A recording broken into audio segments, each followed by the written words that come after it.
भाई मुझे पहले 1J twin turbo 1J twin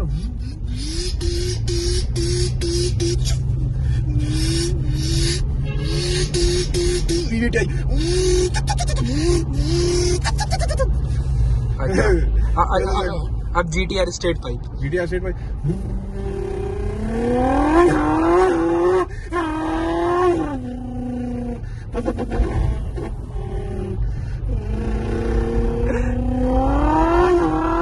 अच्छा लॉन्च कर रहा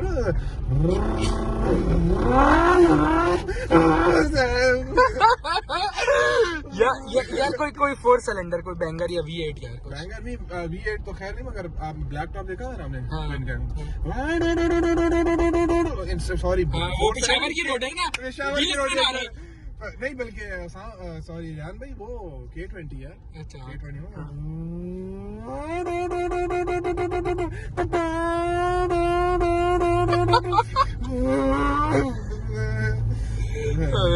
यार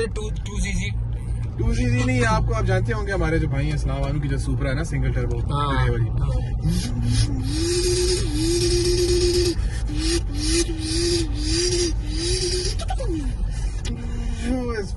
यार यार आला यार अहमद भाई